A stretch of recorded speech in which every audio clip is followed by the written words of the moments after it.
The concept of an itsy-bitsy, teeny-weeny microcar for the city is certainly nothing new. In 1953, Italian appliance manufacturer ISO launched the Isetta, which landed in the hands of the folks at BMW before it was put to rest in 1962. Going through the more arcane parts of the motoring archives, you will find similar oddities like the PLP50 and Messerschmitt KR200, products that were perhaps a little too far ahead of the curve. Then in 1998, Mercedes-Benz launched the Smart brand, spearheaded by the dainty for2. This was a car you could fit into the tightest crevices of the urban jungle, and if parking was unavailable, you simply picked it up and carried it around in your top pocket.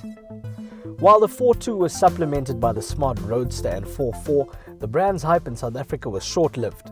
But with an entirely new product offensive, they hope to firmly etch themselves in the collective conscience of the local car-buying public.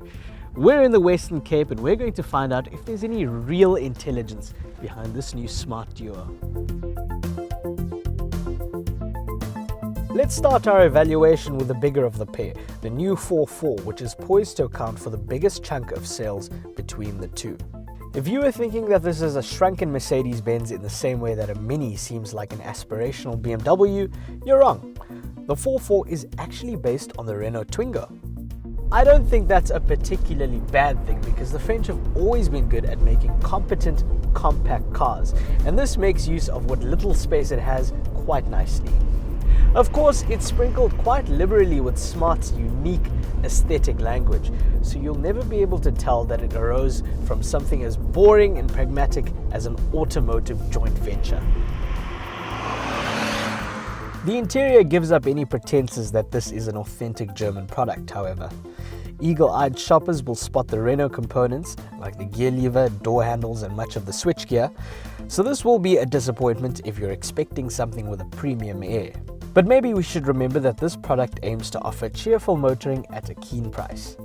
The overall ambience is lively, joyous even, with interesting shades and quirky items like this needlessly big tachometer. But perhaps it's big for a reason. If you love the simple joy of driving, you're going to take delight in this fact. The Smart for4 is rear-engined and rear-wheel drive. It's pretty much a Porsche 911. So they've kept it very simple with the engine range here. There's a single unit to pick from.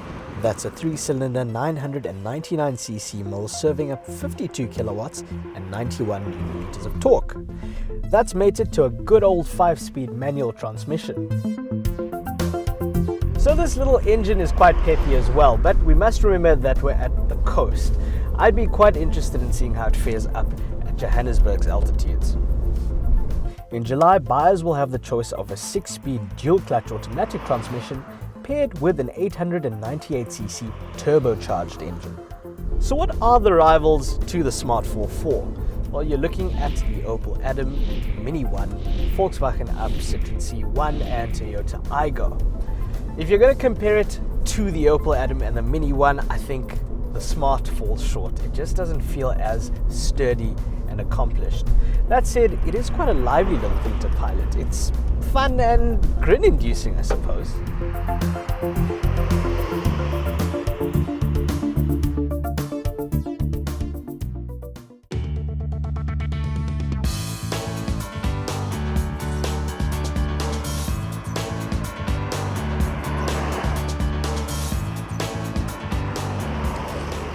I hate to use this tired cliche we motoring hacks seem to love, but the new for2 really does look a bit more mature and grown up. I'm not sure whether it's a case of time bringing acceptance, but it is a lot easier to take seriously now.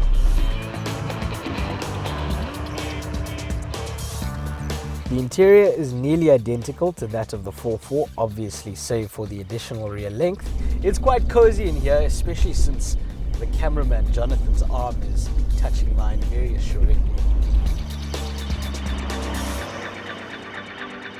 Supreme maneuverability was the trump card of the old model, and it's no different here.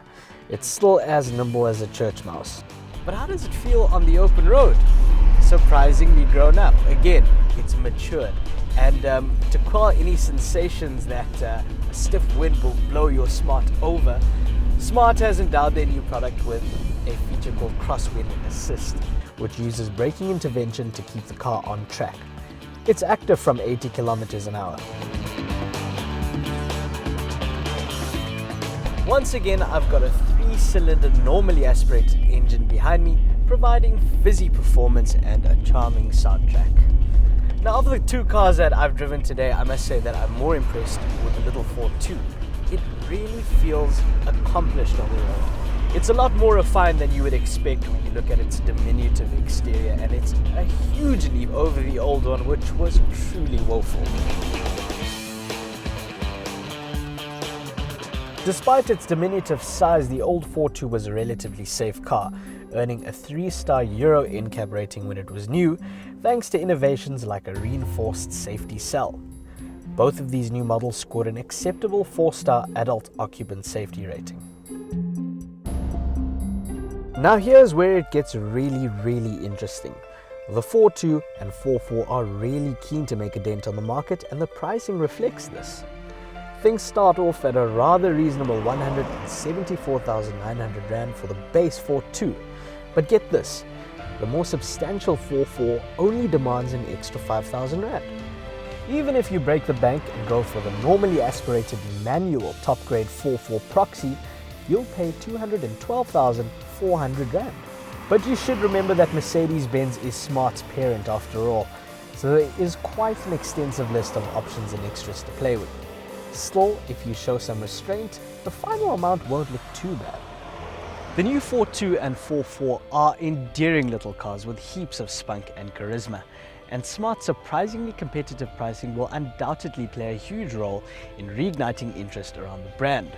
Because at this price point, they're not only competing with fashionable super minis like the Fiat 500, Opel Adam and Mini 1, they're also proposing a different alternative to the traditional players in the B segment that are arguably less exciting.